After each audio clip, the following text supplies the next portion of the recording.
Hi friends, welcome to Nakshatra Designers.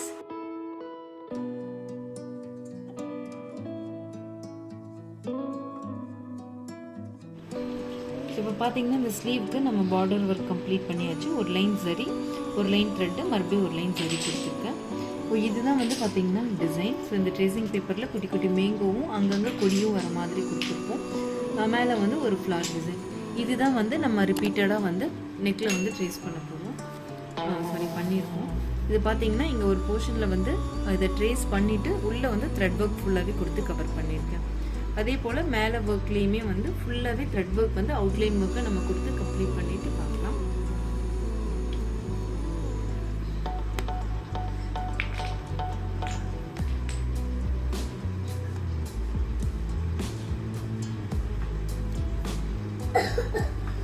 ரொம்ப மைனூட்டான work அப்படிங்கிறதுனால சின்னதாக செயின் ஸ்டிச் போட்டோம் அப்படின்னா தான் வந்து ஃபினிஷிங் நல்லாயிருக்கும்.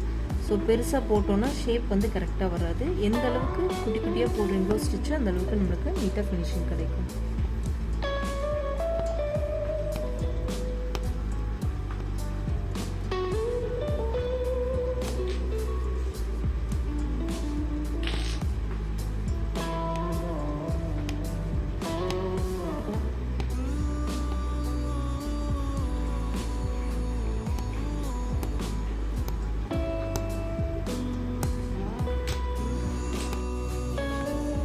ஸோ இதில் வந்து பார்த்திங்கன்னா த்ரெட் ஒர்க் ஃபுல்லாகவே கொடுத்து கம்ப்ளீட் பண்ணிட்டேன்.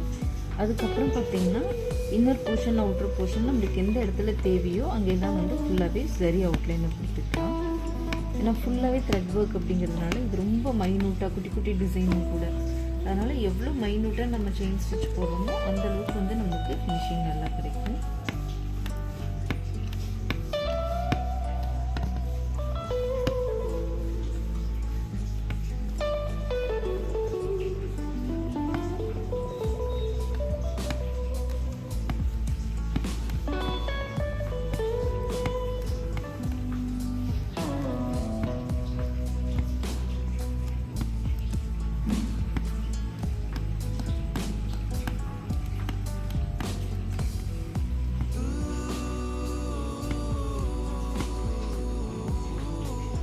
அப்புறம் எனக்கு பேசிக்காக கொஞ்சம் ஸ்டிச்சஸ் தெரியும், பேசிக் ஸ்டிச்சஸ்லாம் கொஞ்சம் தெரியும். நான் வந்து மோஸ்ட் அட்வான்ஸ் கோர்ஸ் வந்து டைரெக்டாக லேர்ன் பண்ணிக்க முடியுமா அப்படின்னு சொல்லி கேட்டிருந்தாங்க. கண்டிப்பாக அப்படி பண்ண முடியாது. ஏன்னா பேசிக் லெவல்லேருந்து உங்களுக்கு ப்ராப்பராக ரொம்ப ப்ரொஃபஷ்னலாக டீட்டெயில்டாக எல்லாமே சொல்லி கொடுத்துருப்போம். ஒரு நீடில் ஹேண்டில் பண்ணுறதுலேருந்து த்ரெட் ஹேண்டில் பண்ணுறதுலேருந்து ஏன்னா 60 ஸ்டிச்சஸ் கொடுத்துருப்போம். எல்லாமே ப்ராப்பரான கைடன்ஸோடு நம்ம கம்ப்ளீட் பண்ணுற மாதிரியும் இருக்கும்.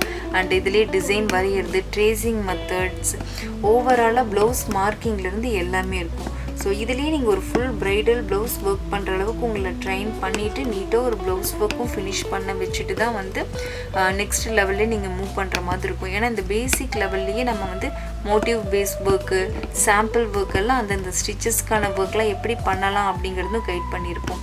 எந்தெந்த ஸ்டிச்சஸை நம்ம எங்கே அப்ளை பண்ணால் நம்மளுக்கு ஈஸியாக இருக்கும், ஹெவி ஒர்க்குக்கு எது மாதிரி ஸ்டிச்சஸ்லாம் யூஸ் பண்ணிக்கலாம் அப்படிங்கிற கைடன்ஸ் எல்லாமே பார்த்திங்கன்னா அந்த பேசிக் லெவல் கோர்ஸ்லேயே நம்ம எல்லாமே நீட்டாக சொல்லி கொடுத்துருப்போம்.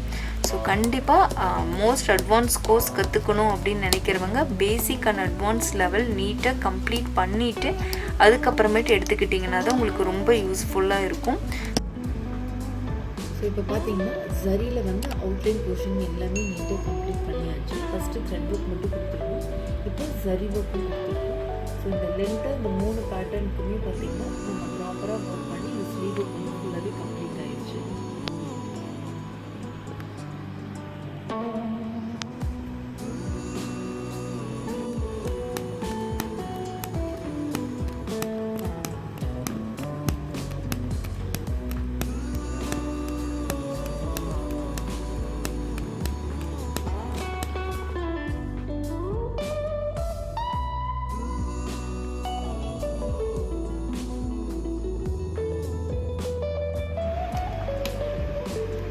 இப்போ பார்த்தீங்கன்னா இதில் நம்ம ஸ்லீவில் எப்படி ஒர்க் பண்ணியிருந்தோமோ அதே போல் அவுட்லைன் பார்த்துருக்கேன். அதுக்கப்புறமேட்டு சிங்கிள் மேங்கோவும் ஒரு அந்த சுருள் மாதிரி வரதும் தனித்தனியாக நம்ம வந்து கொடுத்துருக்கோம். கொஞ்சம் கேப் விட்டு அவுட்லைன் வந்து ஒரு லைன் கொடுத்துருக்கோம்.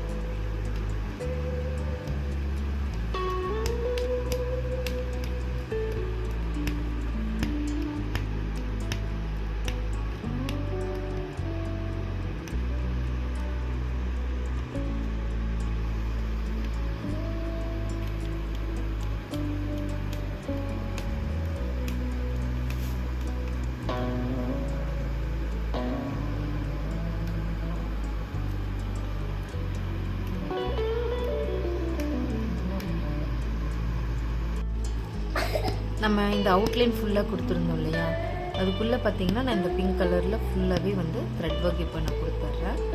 ஏன்னா அந்த த்ரெட் ஒர்க் கொடுக்கும்போது தான் நம்மளுக்கு வந்து ஃபினிஷிங் இன்னும் நல்லாயிருக்கும்.